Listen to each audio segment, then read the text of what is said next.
పాపి తన పాపమును గూర్చినటువంటి పశ్చాత్తాపాన్ని కలిగి యేసే నిజమైన దేవుడు, ఆయన పాపుల రక్షకుడని ఆయనను రక్షకునిగాను విమోచకునిగాను అంగీకరించగలుగునట్లుగా మీ ఆత్మ కార్యమును జరిగించమని మీ సన్నిధిలో మొరపెడుతూ ఉంటున్నాం. అల్పుడునైన నన్ను మీ బలిష్టమైనటువంటి హస్తాలకు అప్పగించుకుంటూ ఉండగా మీ ఆత్మచేత బలపరచి మాకందరికీ కావలసిన వర్తమానమును దయచేసి మీరే మహిమను పొందమని ఈ మనవులు మా ప్రభువును ప్రియరక్షకుడైన యేసుక్రీస్తు నామమున ప్రార్థించి వేడుకొంచుంటూ ఉన్నాము తండ్రి, ఆమేన్. పిల్లలు ప్రార్థన చేస్తూ ఉంటే మాట్లాడుతూ ఉన్నారు. ఇక్కడకు మనం వచ్చింది మాట్లాడుకోవడానికి కాదు కదా, దేవుని మాటలు వినడానికి. జాగ్రత్తగా దేవుని మాటలను విందాం. ప్రియులరా, మనము చదువుకున్నటువంటి వాక్య భాగము స్టెఫను మాట్లాడుతున్నటువంటి మాటలు. స్టెఫను ఇశ్రాయేలు ప్రజలను గూర్చి, వారి యొక్క ప్రవర్తనను గూర్చి మాట్లాడుతున్నటువంటి మాటలుగా మనము గమనించగలం. కానీ చాలా కఠినమైనటువంటి పదాలను ఇక్కడ ఉపయోగిస్తూ ఉన్నాడు. మొదటిగా మనము గమనించినట్లయితే ముష్కరులారా. ముష్కరులారా అంటే అర్థం ఏమిటి అంటే తలబిరుస్తనం కలిగినటువంటి వారలారా, దేవుని మాటకు విధేయత చూపనటువంటి వారలారా అనేటటువంటి అర్థము వస్తూ ఉంటూ ఉన్నది. రెండవదిగా మనము గమనించినట్లయితే హృదయములను చెవులను దేవుని వాక్యమునకు లోపరచనొల్లని వారలారా. పైన లోపరచనొల్లని వారలారా అని మొదటి 1వ వచనము నెంబర్ 1 వేయబడి కింద భాగములో వంచని మెడగల వారలారా, హృదయముల యందును చెవుల యందును సున్నతి పొందని వారలారా. ప్రియులారా, గమనించండి, ఇక్కడ వారి స్వభావాన్ని గురించి వివరిస్తూ ఉంటుండగా వారిని గురించి అంటూ ఉన్నాడు, మీరు హృదయములో మీకు సున్నతి లేదు, మీ చెవులకు సున్నతి లేదు. అంటే అర్థం ఏమిటి అంటే, దేవుని వాక్యములో మనము గమనించినట్లయితే హృదయము అన్నిటికంటే మోసకరమైనది, అది ఘోరమైన వ్యాధి కలది. ఇప్పుడు సున్నతి పొందనటువంటి వారలారా అంటే అర్థం ఏమిటి? ఏ విధంగా అయితే పాపి అయినటువంటి మానవుడు హృదయం చెడిపోయి ఉందో అదే విధంగా కొనసాగుతున్నటువంటి వారుగా ఉన్నారు అనేటటువంటి అర్థం. కాబట్టి ఇశ్రాయేలు ప్రజలు మూర్ఖులుగా ఉన్నారు. దేవుని వాక్యమునకు వారు ఏమాత్రము విధేయత చూపనటువంటి వారుగా ఉన్నారు. వారి హృదయాలు, వారి చెవులు అవి సున్నతి పొందనటువంటివి, అంటే మార్పు నొందనటువంటివి, దేవుని వాక్యాన్ని కోరుకునేటటువంటివి కావు. కాబట్టి ఆ విధంగా నివసిస్తున్నటువంటి ఇశ్రాయేలు ప్రజలు వారి యొక్క వ్యక్తిగతమైనటువంటి ప్రవర్తనను గూర్చి స్టెఫను మాట్లాడుతూ ఇక్కడ అంటూ ఉన్నాడు, మీరును ఎల్లప్పుడూ పరిశుద్ధాత్మను ఎదురించుచున్నారు. 4వ లక్షణం ఏమిటి అంటే, వీరు పరిశుద్ధాత్మను ఎదిరించేవారుగా ఉన్నారు.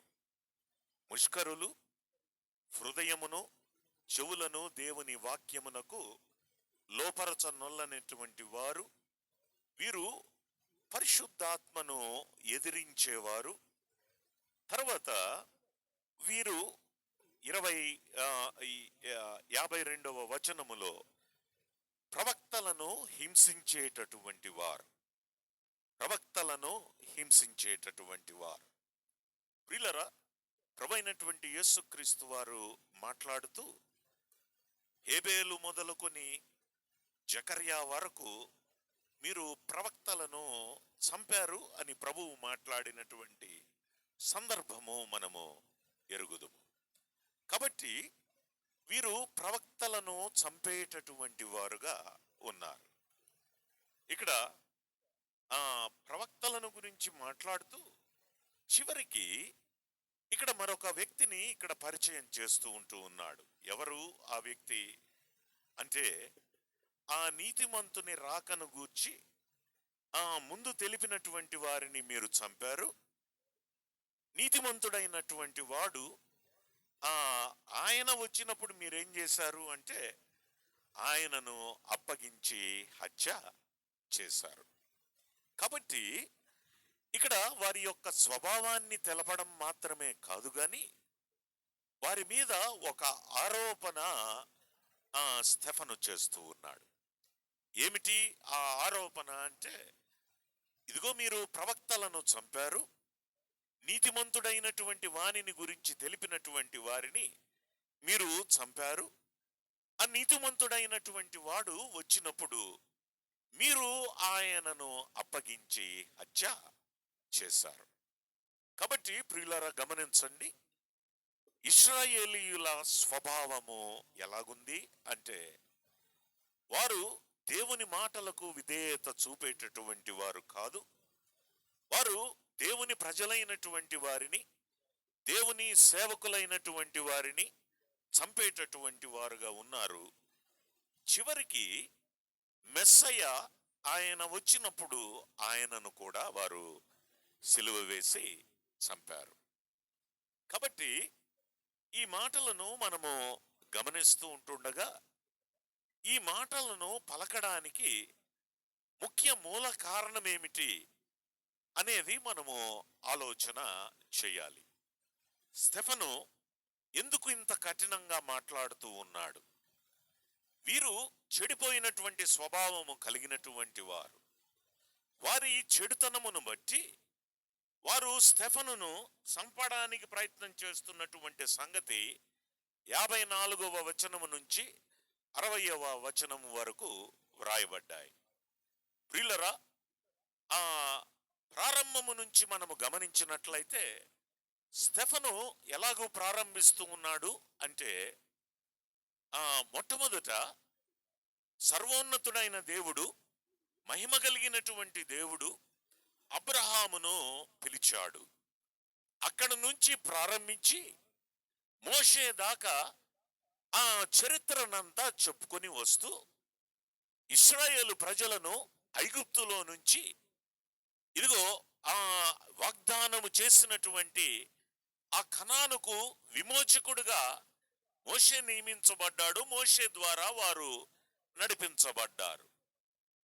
ఇదిగో కానీ వారు మోషే మీద కూడా తిరుగుబాటు చేశారు అని మొదట వివరిస్తూ ప్రభువైనటువంటి యేసుక్రీస్తు వారిని గూర్చి స్టెఫను పరిచయము చేస్తూ ఉన్నాడు.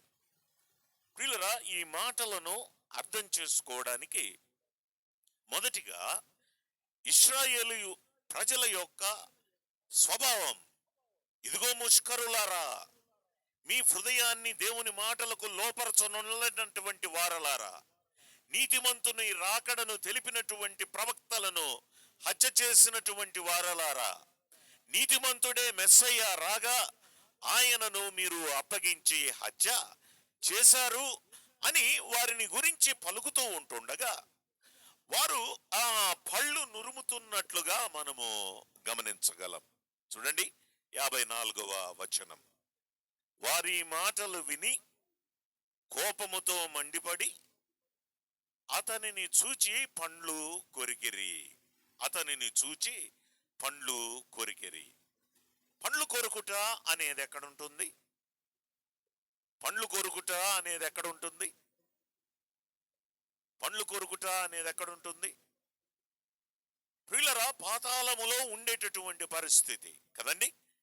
అక్కడ అగ్ని ఆరదు, పురుగు చావదు, కానీ అక్కడ ఏముంటుంది? చొప్పును పండ్లు కొరుకుటయు ఉండును. కాబట్టి పాతాళములో ఉండేటటువంటి పరిస్థితి ఎక్కడ కనిపిస్తూ ఉంది? భూమి మీదే కనిపిస్తూ ఉన్నది. ఇశ్రాయేలు ప్రజలు కారణం ఏమిటి అంటే, ఇశ్రాయేలు ప్రజలు దేవుని వాక్యమునకు వారు లోపడడం లేదు. దేవుని మాటలకు విధేయత చూపని ఇశ్రాయేలు ప్రజలు. పిల్లరా, వీరి యొక్క మనస్తత్వాన్ని అర్థం చేసుకోవడానికి, వీరు ఏమి కోరుకుంటున్నారు అనేది అర్థం చేసుకోవడానికి స్టెఫను పలికినటువంటి ఈ కొన్ని సందర్భాలను ముందు భాగంలో మనము ఆలోచన చేద్దాం. రండి. 39వ వచనం.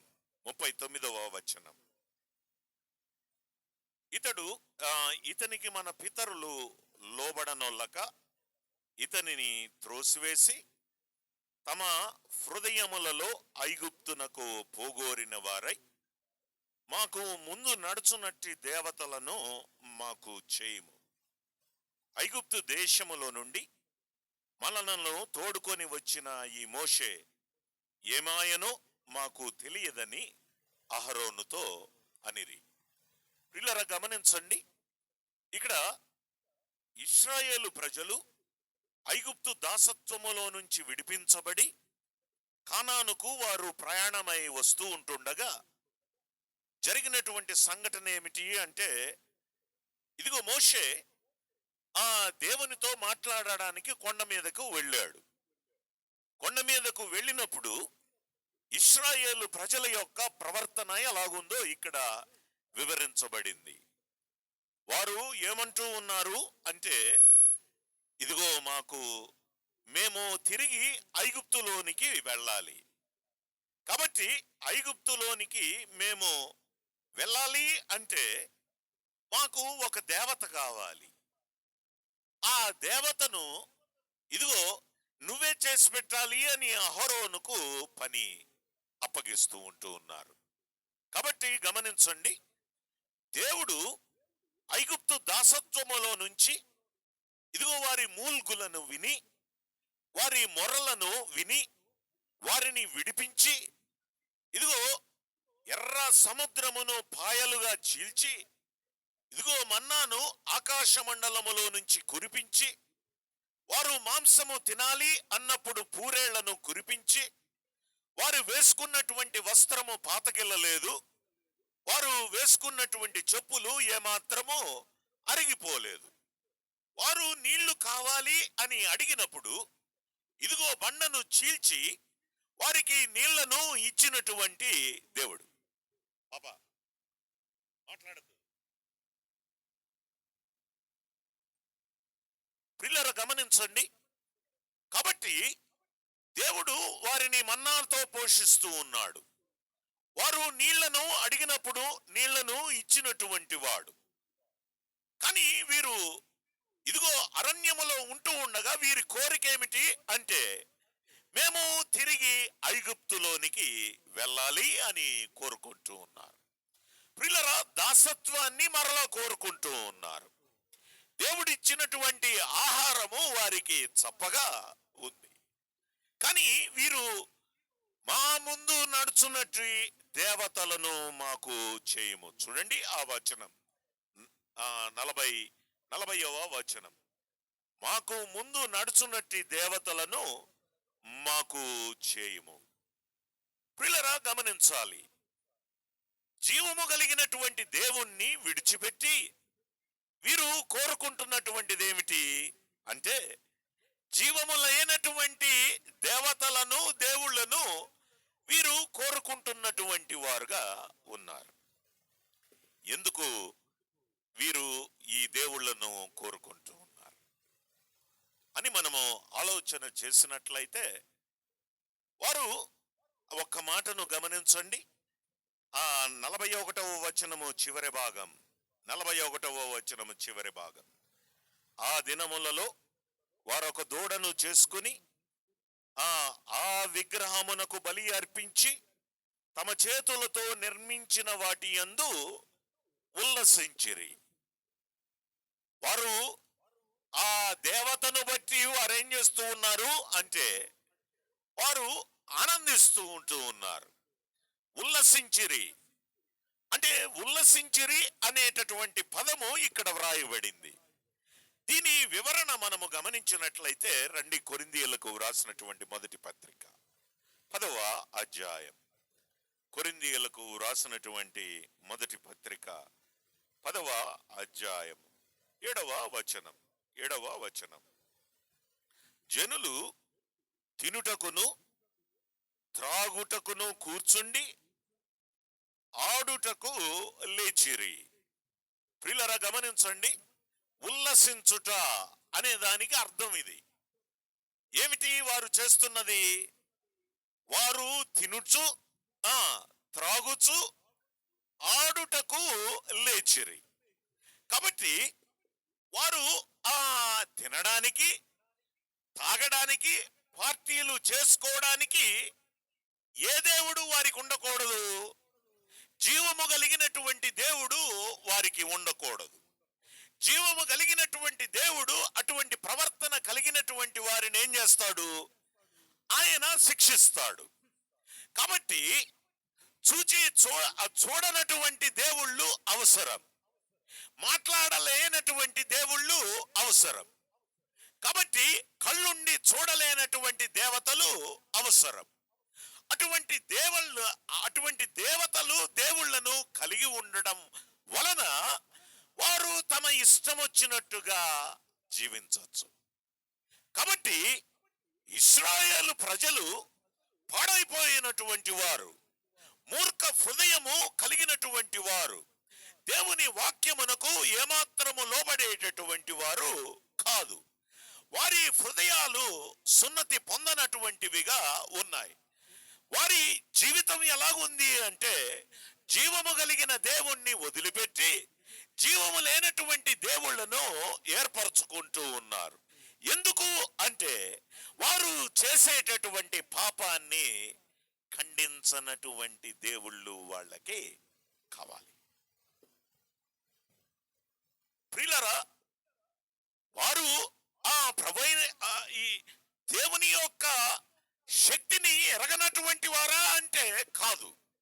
వారు జీవము కలిగినటువంటి దేవుని యొక్క శక్తిని ఎరిగినటువంటి వారే. ఇదిగో ఆయన ఎర్ర సముద్రమును పాయలుగా చీల్చి ఆరిన నేలను వారిని నడిపించాడు. అయినప్పటికీ వారేం కోరుకుంటూ ఉన్నారు? జీవము లేనటువంటి దేవుళ్లను కోరుకుంటూ ఉన్నారు. మా ముందు నడుచునట్టి దేవతను మాకు చేయము. ప్రియులారా, ఈ రాత్రి కాలంలో మనము లోకమును గమనించినట్లయితే లోకములో ఉన్నటువంటి ప్రజలు కూడా ఇదే కోరుకుంటూ ఉన్నారు. కన్నులుండి చూడనటువంటి దేవతలు, చెవులు ఉండి విననటువంటి దేవతలు, ఇదిగో నోరుండి మాట్లాడలేనటువంటి దేవతలు లోకం కూడా కోరుకుంటూ ఉన్నది. ఎందుకు అంటే ఇదిగో వారు కోరుకుంటున్నది చెయ్యవచ్చు, వారు తినచ్చు, త్రాగచ్చు, లేచి ఆడవచ్చు. కాబట్టి ఇటువంటి కార్యాలు చెయ్యాలి అంటే జీవము కలిగినటువంటి దేవుడు వారికి పనికిరాడు. ఇశ్రాయేలు ప్రజలు అటువంటి దేవుణ్ణి కోరుకున్నటువంటి వారై దేవుని మీద తిరుగుబాటు చేస్తున్నటువంటి వారుగా వారు ఉన్నట్లుగా మనము గమనించగలం.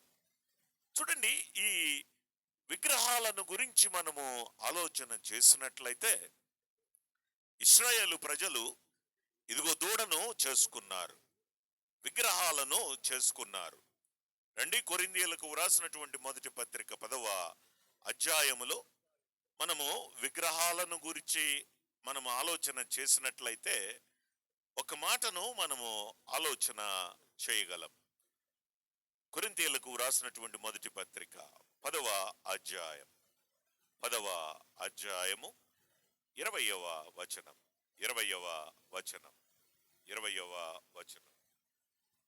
లేదు గాని అన్యజనులు అర్పించు బలులు దేవునికి కాదు, దయ్యములకే అర్పించుచున్నారని చెప్పుచున్నాను. ప్రియులారా గమనించండి, ఇక్కడ అన్యజనులు అర్పించు బలులు అంటే వారు ఏవైతే తీసుకొని వస్తూ ఉన్నారో అవి ఎవరికి అర్పిస్తున్నారట? ఎవరికి అర్పిస్తున్నారు? దయ్యములకు అర్పిస్తూ ఉన్నారు. వాస్తవానికి వారు అర్పిస్తున్నటువంటిది దేనికి అంటే విగ్రహానికి. ఇప్పుడు ఆ విగ్రహాలు ఏమై ఉన్నాయి అంటే ఇక్కడ అంటూ ఉన్నాడు అపోస్తులైనటువంటి పౌలు, అవి దయ్యములు. అన్యజనులు అర్పించు బలులు దయ్యములకే గాని ఇదిగో దేవుళ్లకు కాదు. కాబట్టి ప్రియులారా గమనించండి, దయ్యములు లేక అపవాది వాని యొక్క సమూహము దేవునికి చెందాల్సినటువంటి మహిమను దొంగిలించడానికి వారు ఏ విధంగా ఉన్నారు అంటే ఈ భూమి మీద విగ్రహాలుగా ఉన్నారు.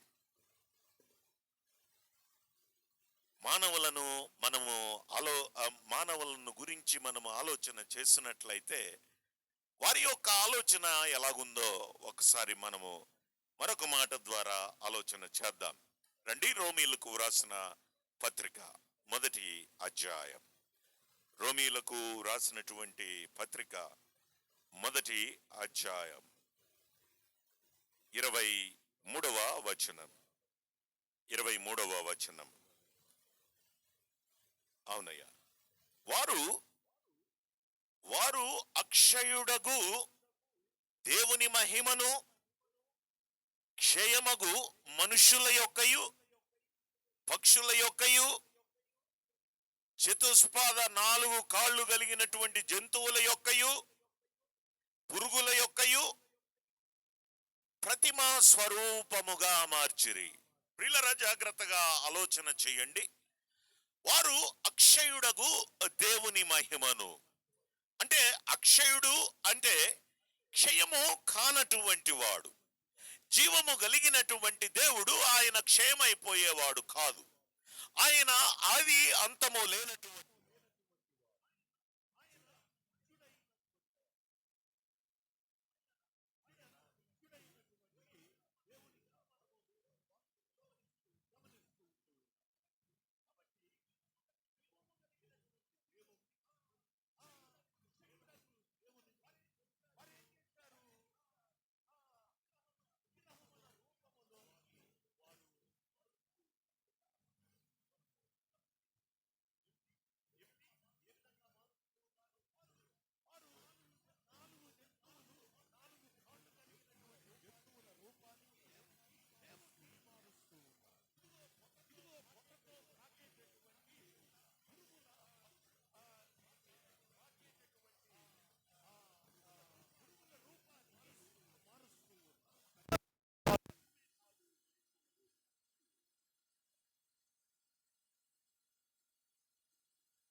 పాపము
మార్చారు కాబట్టి దేవుడు వారిని అపవిత్రతకు అప్పగిస్తూ ఉన్నాడు. ఏమిటి ఈ అపవిత్రత అంటే ఈ దినాలలో కూడా జరుగుతున్నటువంటి పరిస్థితి. ఏమిటి అంటే స్త్రీలు స్వాభావికమైన ధర్మాన్ని విడుస్తూ ఉన్నారు. అంటే స్త్రీ పురుషుణ్ణి వివాహం చేసుకోవాలి. కానీ జరుగుతున్నది ఏమిటి అంటే స్త్రీ స్త్రీనే వివాహము చేసుకుంటూ ఉన్నది, పురుషుడు పురుషున్నే వివాహము చేసుకుంటూ ఉన్నాడు. కాబట్టి ప్రియులారా గమనించండి, ఇటువంటివి జరగడానికి మూల కారణం ఏమిటి అంటే ఇదిగో అక్షయుడగు దేవుని మహిమను విడిచిపెట్టి ఆ అక్షయమగు దేవుని మహిమను విగ్రహముల రూపానికి మార్చడమే మూల కారణంగా ఆ దేవుని వాక్యములో గమనిస్తూ ఉన్నాం. కాబట్టి ఈ పాపము చేసినటువంటి మానవుల మీద దైవోగ్రత ఉంటూ ఉన్నది. ఆ విషయాన్నే స్టెఫను కూడా మాట్లాడుతూ ఉన్నాడు. ఇదిగో అక్షయుడగు దేవుని మహిమను దూడ రూపానికి వీళ్ళు మార్చేశారు. కారణం ఏమిటి అంటే ఇదిగో మా ఇష్టం వచ్చినట్టు మేము ఉల్లసించాలి అనేటటువంటిది మూల కారణమై ఉంటూ ఉన్నది. పిల్లరా, ఈ మాటను మాట్లాడుతూ స్టెఫను ఆ సంఘమును గురించినటువంటి వివరణ ఇస్తూ ఉంటూ ఉన్నాడు. ఇక్కడ గమనించండి, ఒకప్పుడైతే ప్రత్యక్ష గుడారము వీరికి ఉంటూ ఉన్నది. ప్రత్యక్షపు గుడారము అయిపోయిన తర్వాత సొలొమోను ద్వారా యెరూషలేములో దేవాలయము కట్టబడింది. యెరూషలేమునకు వెళ్ళి వీరు ఆరాధన చేసేటటువంటి వారుగా ఉన్నారు. కానీ యెరూషలేము యొక్క పరిస్థితి ఏమిటి, సొలొమోను కట్టించినటువంటి దేవాలయం యొక్క పరిస్థితి ఏమిటి అని మనము ఆలోచన చేసినట్లయితే 50వ వచనములో ఈ స్టెఫను పలుకుతున్నటువంటి మాటను గమనించండి. చివరి మాట సర్వోన్నతుడు హస్తకృతాలయములలో నివసింపడు. ప్రియులారా గమనించండి, సర్వోన్నతుడు హస్తకృతాలయములలో నివసించడు. ఒకప్పుడు ప్రత్యక్షపు గుడారములో నివాసము చేసిన దేవుడు, సొలొమోను ఆ దేవాలయములో నివాసము చేసినటువంటి దేవుడు. కానీ ఇప్పుడేమంటూ ఉన్నాడు స్టెఫను, ఇదిగో దేవాలయాలలో ఆయన నివాసము చేయడు. అంటే అర్థమేమిటి? దేవుని సంఘము ఏమై ఉన్నదో ఇక్కడ వివరిస్తూ ఉన్నాడు. ప్రియులారా, ఎక్కడ 2-3 నా నామమున కూడతారో వారి మధ్య నేనున్నాను. అంటే నేను బిల్డింగులో ఉండేటటువంటి దేవుడను కాదు. ఇదిగో ఎక్కడ నా యందు విశ్వాసం ఉంచి నా నామమున 2-3 కూడతారో వారి మధ్యలో నేను నివాసము చేసే దేవుడను అని తన్ను తాను బయలుపరుచుకుంటూ ఉన్నాడు. ఆ సంగతినే ఇక్కడ స్టెఫను మాట్లాడుతూ ఉన్నాడు. హస్తకృతాలయములలో ఆయన నివాసము చేయడు. ప్రియులారా, కాబట్టి సంఘము అనగా 2 లేక 3 విశ్వాసుల సముదాయమే. ఇదిగో ఎక్కడ ఆయన నామమున కూడి వస్తూ ఉన్నారో వారి మధ్యన ఆయన నివాసము చేస్తున్నటువంటి దేవునిగా మనం గమనిస్తూ ఉన్నాం. రెండవదిగా మనము చూచినట్లయితే కొరింథీ పత్రికలో మనము ఇలాగూ గమనించగలం. మీరు మీ సొత్తు కారు, మీరు విలువ పెట్టి కొనబడినటువంటి వారు. ఇదిగో మీరు మీ దేహము దేవునికి ఏమై ఉన్నది? ఆలయమై ఉన్నది. కాబట్టి ఇదిగో మీరు విలువ పెట్టి కొనబడినటువంటి వారు కాబట్టి మీ దేహముతో దేవునిని మహిమపరచుడి. మీ దేహము దేవుని ఆత్మకు, పరిశుద్ధాత్మకు నిలయమై ఉన్నది. రెండవదిగా గమనిస్తూ ఉన్నాం, ఎక్కడ 2-3 నా నామమున కూడుతూ ఉన్నారో వారి మధ్యన నేను నివాసము చేస్తూ ఉన్నాను. రెండవది, విశ్వసించినటువంటి ప్రతి విశ్వాసిలో ఆయన నివాసము చేస్తూ ఉన్నాడు. ఆయన ఎక్కడ నివాసము చేయడు? కట్టబడినటువంటి, చేతులతో కట్టబడినటువంటి దేవాలయాలలో ఆయన నివాసము చేయడు. ప్రియులారా గమనించండి. కాబట్టి ఇశ్రాయేలు ప్రజలు దేన్ని నమ్ముకున్నారు అంటే, మాకు దేవాలయం కావాలి, ఇదిగో దేవుడు అక్కడ నివాసం చేస్తూ ఉన్నాడు, బలులు కావాలి, పండగలు కావాలి, మాసాలు కావాలి, ఇదిగో వారాలు కావాలి, సంవత్సరికాలు కావాలి, దినాలు చెయ్యాలి, ఈ పండగలన్నింటినీ మేము ఆచరించడం వలన మేము దేవుని పిల్లలంగా ఉంటాము అనేది వారి యొక్క ఆలోచన. కానీ ఇక్కడ స్టెఫెను అంటూ ఉన్నాడు, హస్తకృతాలయములలో దేవుడు నివాసము చేయడు. ఇశ్రాయేలు ప్రజలు హస్తకృతాలయములను నమ్ముకున్నటువంటి వారు. స్టెఫెను అంటూ ఉన్నాడు, హస్తకృతాలయములలో ఆయన నివాసము చేయడు. కాబట్టి వారి యొక్క దుస్థితిని ఎత్తి చూపుతూ ఉంటుండగా వారు చేస్తున్నటువంటి పని ఏమిటి అంటే, వారు పండ్లు కొరుకుతూ ఉన్నారు. ప్రియులారా గమనించండి, 54వ వచనము నుంచి 60వ వచనము వరకు 2 గుంపులను మనము గమనించగలం. మొదటి గుంపు ఇశ్రాయేలు ప్రజలు, మరొక గుంపు స్టెఫెను ఒక్కన్నే మనము గమనించగలం. ఈ ఇద్దరి స్వభావము మనము గమనిస్తూ ఉంటుండగా మన జీవితాలను కూడా మనము పరీక్ష చేసుకోవాలి. ప్రియులారా, స్టెఫెను ప్రభువైనటువంటి యేసుక్రీస్తు వారి యొక్క జీవితాన్ని ఇదిగో చూపించేటటువంటి వానిగా ఉన్నాడు.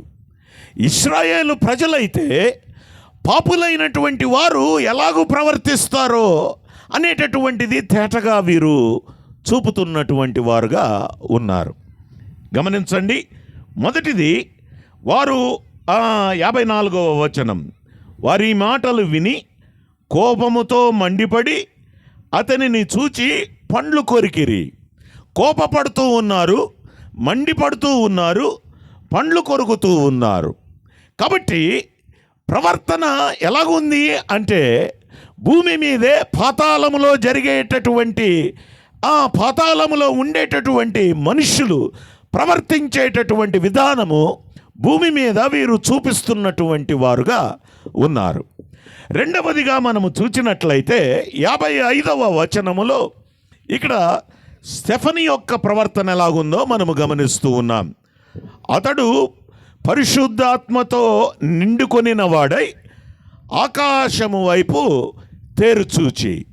ప్రియులారా, 6వ అధ్యాయములో మనము గమనించినట్లయితే పరిచారకుడుగా నియమించబడినటువంటి స్టెఫెను, మంచి పేరు కలిగినటువంటి స్టెఫెను, పరిశుద్ధాత్మతో నింపబడిన స్టెఫెనును మనము గమనించగలం.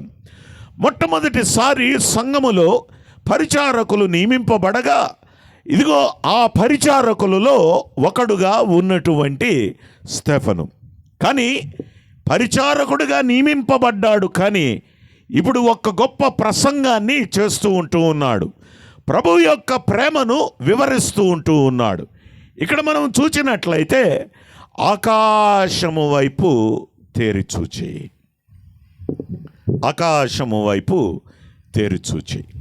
ప్రియులారా, ఈ మాట ఒక సందర్భాన్ని ప్రభువు పలికినటువంటి ఒక సందర్భం జ్ఞాపకం వస్తూ ఉన్నది.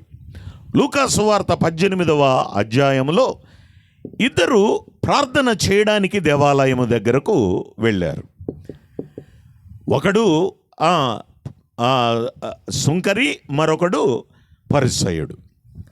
పరిసయ్యుడు చేసినటువంటి ప్రార్థన, సుంకరి చేసినటువంటి ప్రార్థన.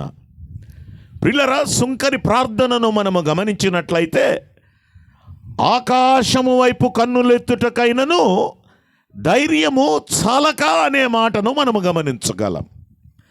కాబట్టి ఆకాశము వైపు కన్నులెత్తుట అనేది దేన్ని తెలుపుతూ ఉన్నది అంటే, పరిశుద్ధతను తెలుపుతూ ఉన్నది. సుంకరి పాపి అయి ఉంటూ ఉన్నాడు. పాపి అయినటువంటి మానవుడు ఇదిగో దేవుణ్ణి చూడడానికి కూడా భయపడేటటువంటి వానిగా ఉన్నాడు. ప్రియులారా, గమనించండి, సుంకరి చేస్తున్నటువంటి ప్రార్థన, కన్నులెత్తుటకైనను ధైర్యము చాలక. కాబట్టి స్టెఫను కన్నులెత్తి ఆకాశం వైపు చూస్తూ ఉన్నాడు అంటే స్టెఫనులో ఉన్నటువంటి పరిశుద్ధత, స్టెఫనుకు ఉన్నటువంటి ధైర్యం, తన నీతే తనకు ధైర్యాన్ని కలిగిస్తున్నట్లుగా మనము దేవుని వాక్యములో గమనిస్తూ ఉన్నాం. కాబట్టి ఇదిగో ఇశ్రాయేలీలు పండ్లు కొరుకుతూ ఉన్నారు, ఇశ్రాయేలీలు కోపముతో మండిపడుతూ ఉన్నారు.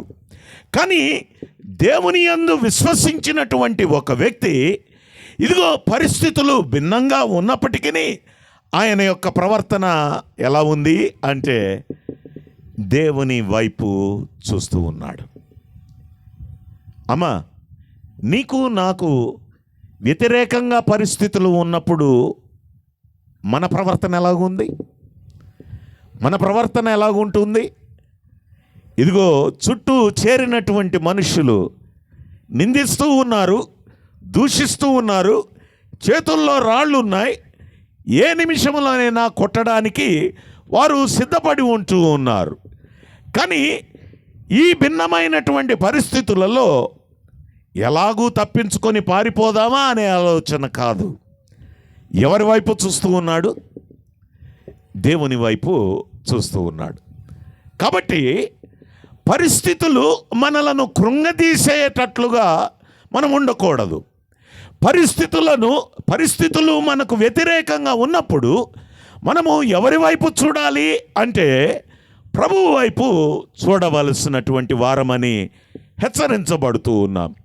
కాబట్టి ఆ స్టెఫను దేవుని యందు భయభక్తులు కలిగిన వాడు, పరిశుద్ధాత్మతో నిండుకొనినటువంటి వాడు, ప్రతి విషయానికి దేవుని మీద ఆధారపడేటటువంటి వాడు.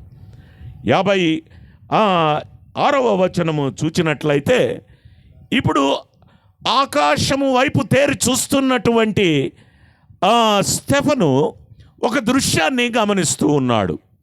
ఆకాశము తెరవబడుటయు మనుష్య కుమారుడు దేవుని కుడిపార్శ్వమున నిలిచి ఉండుటయు చూచుచున్నాను. స్టెఫను పలుకుతున్నటువంటి మాట,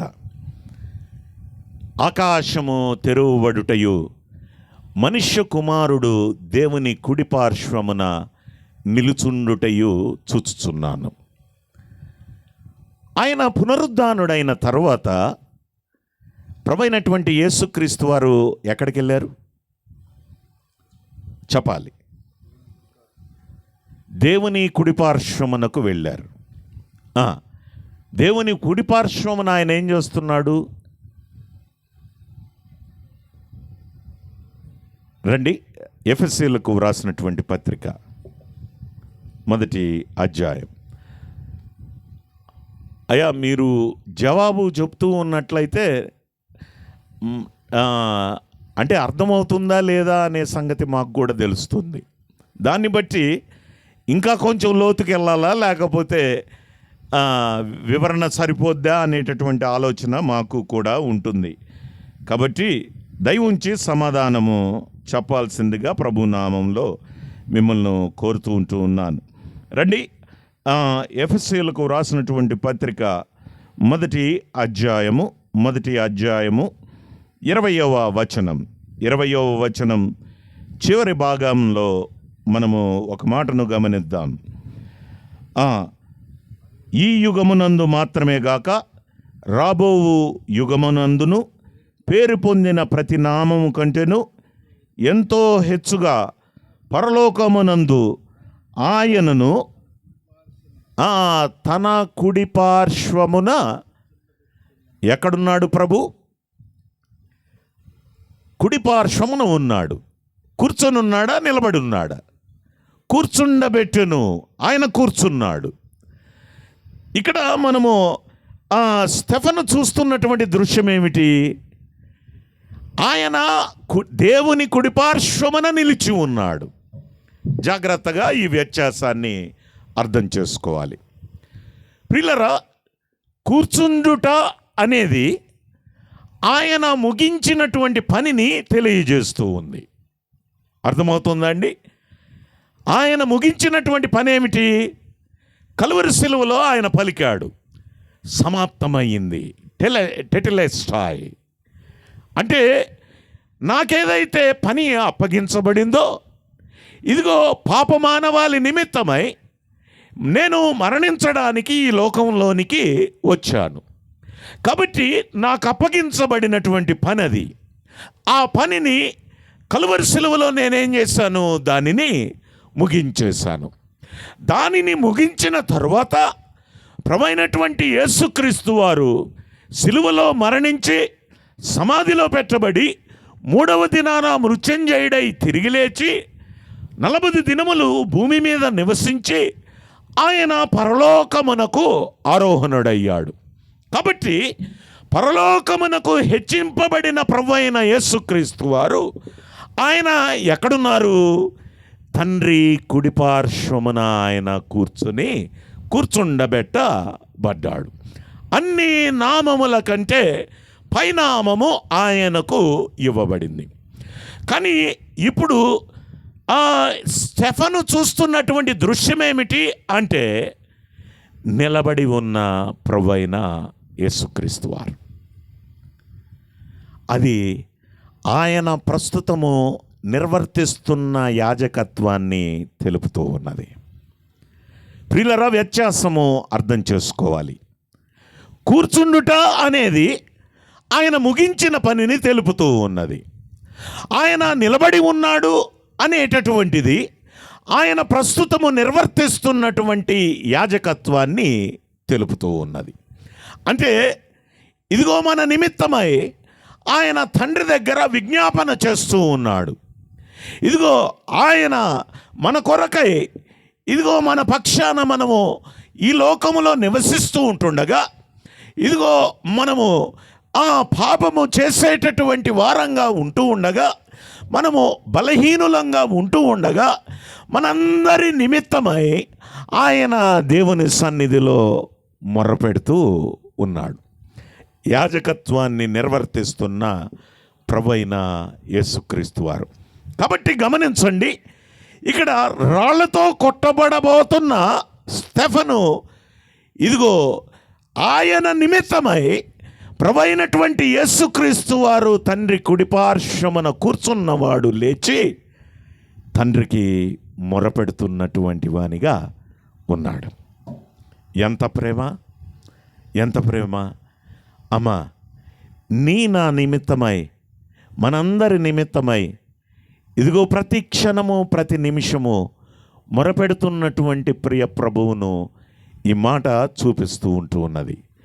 ఆకాశము తెరువబడుటయు, ఇదిగో తండ్రి దేవుని కుడిపార్శ్వమున ప్రభువైనటువంటి యేసుక్రీస్తు వారు నిలబడి ఉండుటయు నేను చూచుచున్నాను.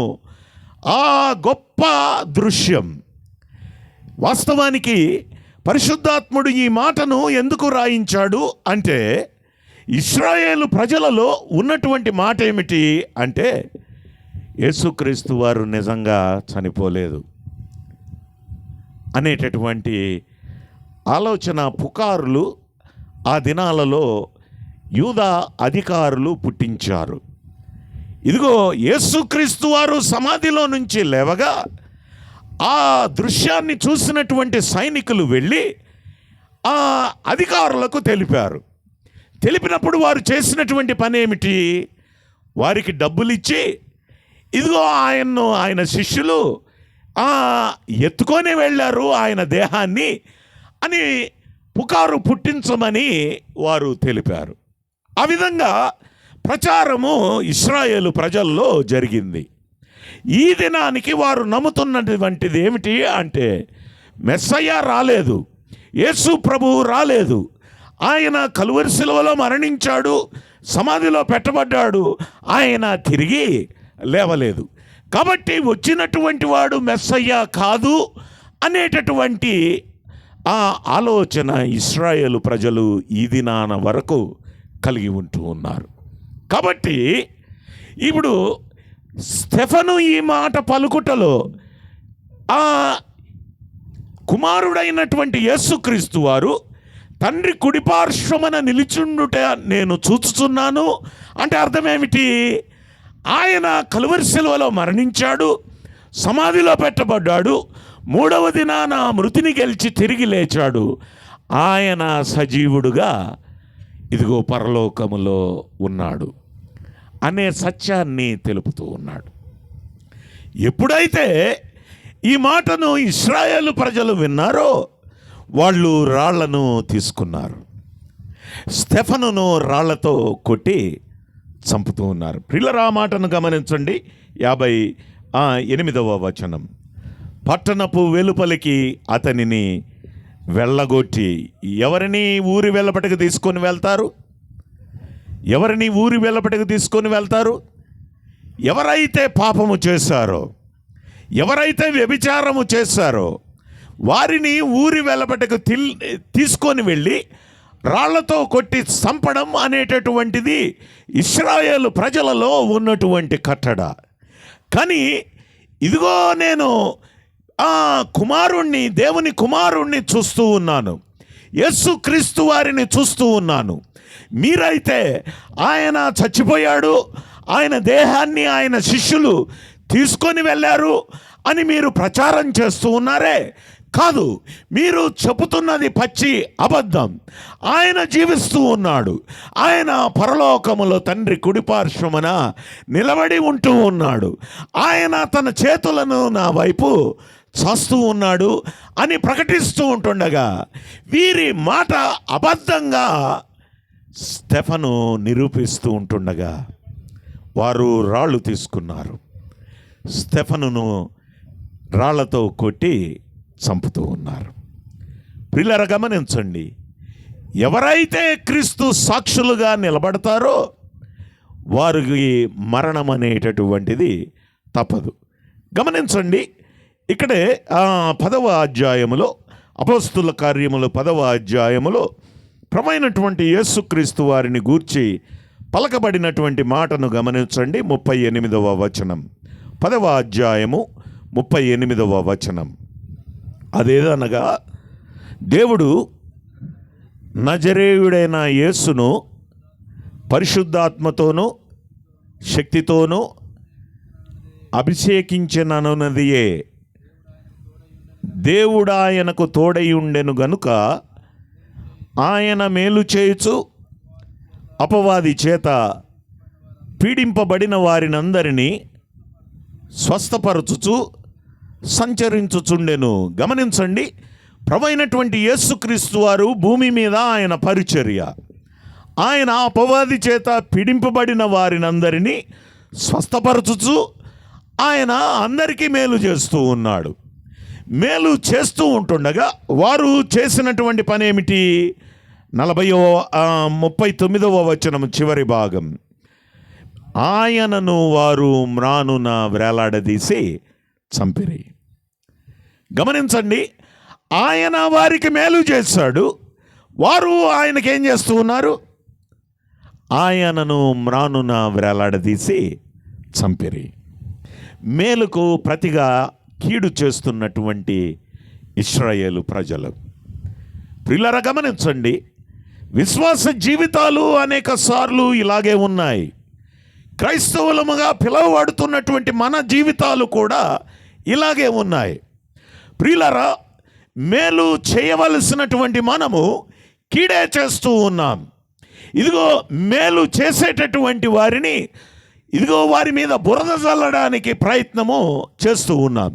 ఇశ్రాయేలు ప్రజలు చేస్తున్నది ఇదే. ఆయన వారికి మేలు చేస్తూ ఉంటుండగా వారు ఆయనను మ్రానున వేలాడదీసి చంపిరి.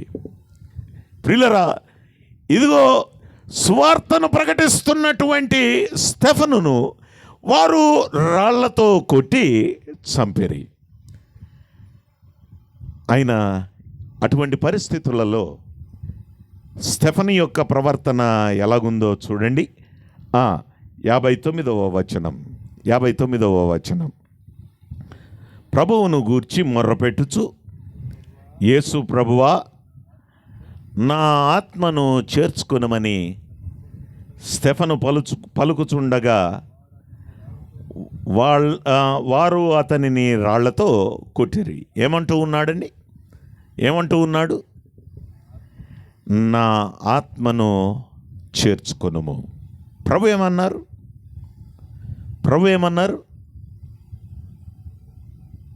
తండ్రి, నీ చేతికి నా ఆత్మను, సగం నేను చెప్పాను, మిగిలిందన్నా చెప్పండి. తండ్రి, నీ చేతికి నా ఆత్మను అప్పగించుకొనుచున్నాను. ఏంటి ఈ రెండిటికి ఉన్న వ్యత్యాసం ఏమిటి? తండ్రి, నా ఆత్మను చేర్చుకొనమని స్టెఫను అంటూ ఉన్నాడు. ప్రభువైన యేసుక్రీస్తు వారు, తండ్రి, నా ఆత్మను నీ చేతికి అప్పగించుకొనుచున్నాను. కాబట్టి ప్రభువైనటువంటి యేసుక్రీస్తు వారి ఆత్మ ఎవరి ఆధీనంలో ఉంది? అప్పగించడము, అప్పగించకపోవడము అనేది ఆయన చేతిలో ఉంది. అర్థమవుతుందండి? స్టెఫనుది, నా ఆత్మ, ఇదిగో నేను చచ్చిపోతున్నాను, నేను చచ్చిపోయిన వెంటనే నా దేహం, ఆత్మ రెండు విడిపోతాయి. ఆత్మ యెహోవా పెట్టినటువంటి దీపము, మన్నైనది మంటికి చేరుతుంది, ఆత్మ దాన్ని దయచేసిన దేవుని దగ్గరకు చేరుతుంది. కాబట్టి నా ఆత్మ నన్ను విడిచిపెడుతూ ఉంది, నా ఆత్మను నీ దగ్గరకు చేర్చుకోవయ్యా అని స్టెఫను పలుకుతూ ఉన్నాడు. ప్రియులారా, గమనించండి, ప్రభువైనటువంటి యేసుక్రీస్తు వారి పోలికను మనము గమనించగలం. ప్రభువు పలికినటువంటి మాటనే ఇదిగో స్టెఫను పలుకుతున్నట్టుగా మనము చూస్తూ ఉన్నాం. మరొక మాటను గమనించండి, 60వ వచనములో. అతడు మోకాళ్ళుని, ప్రభువా, వారి మీద ఈ పాపము మోపకుమని గొప్ప శబ్దముతో పలికెను. స్టెఫను పలికినటువంటి మాట, వారి మీద ఈ పాపము మోపకము. క్రీస్తు పలికినటువంటి మాట, తండ్రి, వీరేమి చేయుచున్నారో వీరెరుగరు గనుక వీరిని క్షమించుము. కాబట్టి ప్రియులారా, గమనించండి, ఇదిగో ఎవరైతే తన మీద రాళ్ళు రువ్వుతూ ఉన్నారో, ఎవరైతే తన్ను కొడుతూ ఉంటూ ఉన్నారో, వారిని చూచి స్టెఫను పలుకుతున్నటువంటి మాట, తండ్రి, వీరి మీద ఈ పాపము మోపకము. ప్రియులరా, మనమైతే ఏం చేస్తాం? అయ్యా, నన్ను అన్నాడు కాబట్టి వాడు ఎట్టయినా చస్తే బాగుండయ్యా, వాడు చావాలి, లేకపోతే యాక్సిడెంట్ కావాలి, లేకపోతే పాడైపోవాలి అని ఎవరైతే మనల్ని దూషించారో వారి నిమిత్తమై ప్రార్థనలు చేసేవాళ్ళు కూడా ఉన్నారు. అమ్మా, వారి రక్షణార్థమై ఏనాడైనా ప్రార్థన చేస్తూ ఉన్నావా? స్టెఫను ప్రార్థన చేస్తూ ఉన్నాడు. అయ్యా, వారు నా మీద రాళ్ళు రువ్వుతూ ఉన్నారు, ఇదిగో ఈ పాపము వారి మీద మోపకము. అంటే తను కొట్టుతున్నటువంటి వారిని క్షమిస్తున్నటువంటి స్టెఫను, వారి పట్ల ప్రేమను చూపుతున్నటువంటి స్టెఫను. ప్రభువైనటువంటి యేసుక్రీస్తు వారిలో కూడా ఇటువంటి ప్రేమనే మనము గమనించగలం. ఇదిగో ఆయన గడ్డపు వెంట్రుకలను పీకారు, ఆయన ముఖం మీద ఉమ్మివేశారు, ఇదిగో ఆయనను పిడిగుద్దులతో గుద్దారు, ఇదిగో ఆయనను ఆ వీపును నాగటి చాళ్ళ వలె దున్నారు, ఆయనను అవమానించారు, ఆయనను దూషించారు. తల మీద ముండ్ల కిరీటము పెట్టబడింది, ఇదిగో 2 చేతులలో మేకులు దిగగొట్టబడ్డాయి,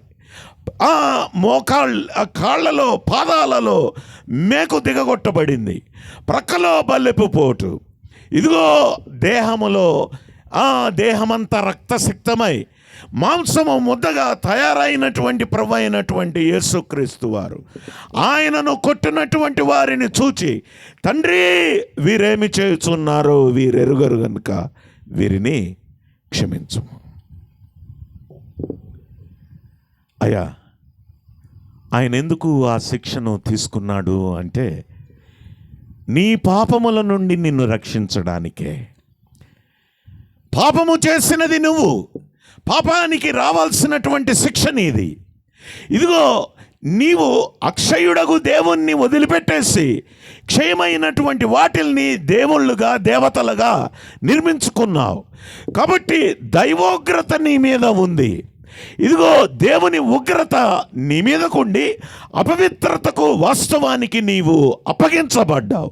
కానీ ప్రేమ కలిగినటువంటి దేవుడు దైవోగ్రత నుంచి నిన్ను తప్పించడానికి దేవుడే స్వయంగా మానవునిగా ఈ లోకంలోనికి వచ్చి నీ పాప శిక్షణ అంతా ఆయనే తన మీద వేసుకుని నీకు బదులుగా కలువరి సిలువలో బలియాగమైనటువంటి ప్రియ ప్రభు. స్టెఫను ప్రభు అయినటువంటి యేసుక్రీస్తు వారిని చూపిస్తూ ఉన్నారు. నీ పాపముల కొరకై బలియాగమైనటువంటి ప్రియ ప్రభు, నీ శిక్షణంతా తనపై వేసుకున్నటువంటి ప్రియ ప్రభు. అయ్యా, ఈ రాత్రి కాలంలో ఆయన చేతులలో ఉన్నటువంటి గాయాలను చూడు. అది నీ చేతులలో కొట్టబడవలసినటువంటివి. ఇదిగో నువ్వు కార్చవలసినటువంటి రక్తం, నీ శిక్షణ అంతా ఆయనే తన మీద వేసుకొని నీకు బదులుగా కలువరి సిలువలో భూమికి ఆకాశానికి మధ్యలో వేలాడినటువంటి ప్రియ ప్రభు. తన దేహములో ఒక రక్తపు బొట్టు మిగిల్చుకొనకుండా ధారగా తన రక్తాన్ని కార్చి మరణించి సమాధిలో పెట్టబడి మూడవ దినాన మృత్యుంజయుడై తిరిగి లేచి పరలోకమునకు ఆరోహణుడైన ప్రియ ప్రభు. అమ్మ, ఆయన తండ్రి కుడి పార్శ్వమున కూర్చొని ఉన్నాడు. ఆయన త్వరలో తిరిగి రానయింటూ ఉన్నాడు. ఎందుకోసం ఆయన ఎందుకు రాబోతూ ఉన్నాడు అంటే, ఇదిగో మీరు విశ్వసించినటువంటి వారందరూ ఆయనతో కూడా నిత్యము నివసించులాగున, ఇదిగో ఆయన మన కొరకు భవంతులను ఏర్పాటు చేస్తూ ఉన్నాడు. ఆయన మరలా తిరిగి వస్తాడు, మనల్ని తీసుకొని వెళ్తాడు. అదే విశ్వాసులకు ఉన్నటువంటి శుభప్రదమైన నిరీక్షణ. కాబట్టి ఎవరైతే ఆయన యందు విశ్వాసం ఉంచారో, ఎవరైతే ప్రభు అయినటువంటి యేసుక్రీస్తు వారు నిజమైన దేవుడని నమ్మారో, వారందరూ ఆయన ప్రత్యక్షమైనప్పుడు, ఆయన ఆకాశ మండలములో ఆయన ప్రత్యక్షమైనప్పుడు, ఇదిగో భూమి మీద ఉన్నటువంటి విశ్వాసులంతా మేఘముల మీద కొనిపోబడతారు. ఎవరైతే ఆయనను నమ్మలేదో వారందరూ విడిచిపెట్టబడతారు. విడిచిపెట్టబడినటువంటి వారికి నిత్య శిక్ష, అది గంధకములతో మండే గుండం. అక్కడ అగ్ని ఆరదు, పురుగు చావదు. కాబట్టి బలియాగమైనటువంటి ప్రియ ప్రభు ఆయన తన చేతులను చాపి ఆయన ప్రతి ఒక్కరిని ఆహ్వానిస్తూ ఉన్నాడు. ప్రయాసపడి భారము మోసుకొనుచున్న సమస్త జనులారా నా యొద్దకు రండి, నేను మీకు విశ్రాంతిని కలుగజేతును. నేనే మార్గమును, నేనే సత్యమును, నేనే జీవమును. నా ద్వారా తప్ప ఎవడు పరలోక రాజ్యము చేరలేడు. అలాగైతే ప్రియులారా, ఈ రాత్రికాలములో ఈ ఆహ్వానము నీకే. ఇశ్రాయేలు ప్రజలు ఇదిగో దేవతలను ఏర్పాటు చేసుకున్నారు. ఎందుకోసము? ఉల్లసించడానికి, తమకిష్టము వచ్చినట్టు జీవించడానికి.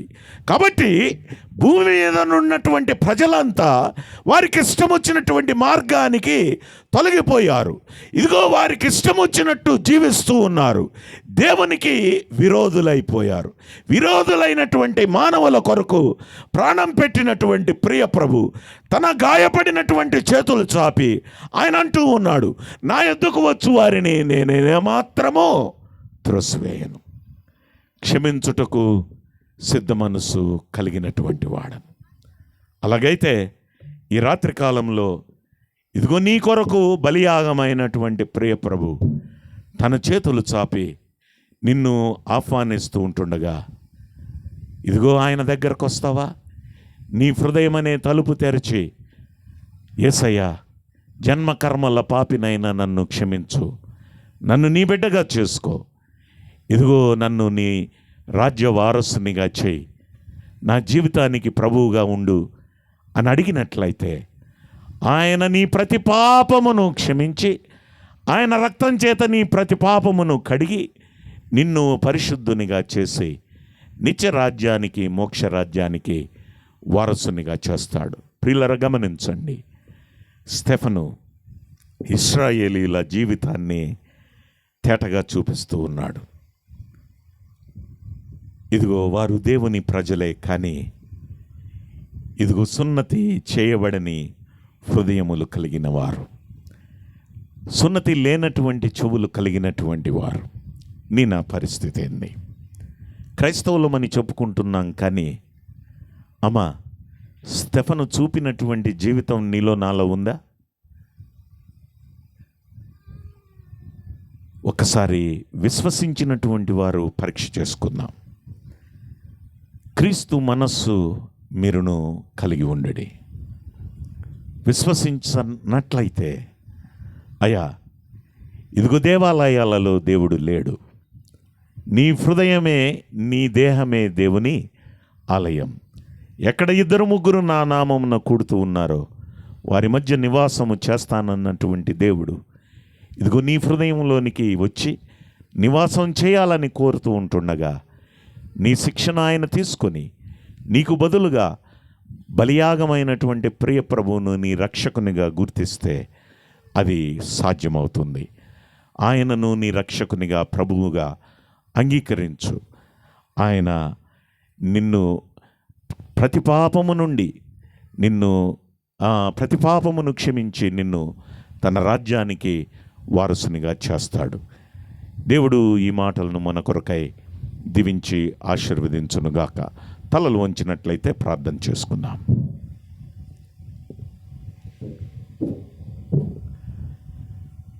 ప్రియమైన సహోదరుడా, సహోదరి, ఈ రాత్రి కాలంలో ప్రభువు నీతో మాట్లాడి నీవు పాపివి అని గుర్తించినట్లయితే, జన్మకర్మల పాపినైనా నన్ను క్షమించు, నన్ను నీ బిడ్డగా చేసుకో, నా జీవితానికి ప్రభువుగా ఉండు అని ప్రభుతో ఈ రాత్రి కాలంలో ఒక తీర్మానం చేస్తావా? అమ్మ, ప్రభువును విశ్వసించినటువంటి వారు, ఇదిగో నన్ను తిట్టినటువంటి వారిని క్షమించలేకపోయాను, నా భర్తతో నేను పోట్లాడాను, నా భార్యతో నేను పోట్లాడాను, క్షమించలేకపోయాను, ప్రభువా నన్ను క్షమించు అని ఈ రాత్రి కాలంలో ప్రభుతో నీ పాపాన్ని ఆయన ఎదుట ఒప్పుకుంటావా? ఆయన క్షమిస్తాడు, సమస్త దుర్నీతి నుండి పవిత్రునిగా చేస్తాడు. ఎవరైనా ఇంకా యేసుక్రీస్తు వారిని రక్షకునిగా అంగీకరించినట్లయితే, నీ హృదయం అనే తలుపు దగ్గర ఆయన నిలుచుండి తడుతూ ఉంటుండగా, నా హృదయంలోనికి రా అని ఆయన్ను నీ హృదయంలోనికి ఆహ్వానిస్తావా?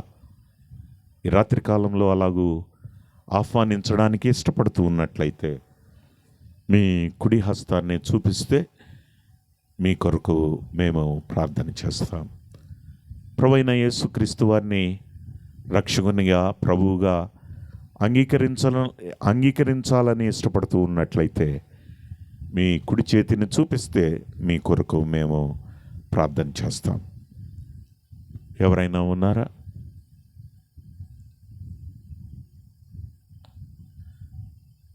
మంచిది. ప్రార్థన.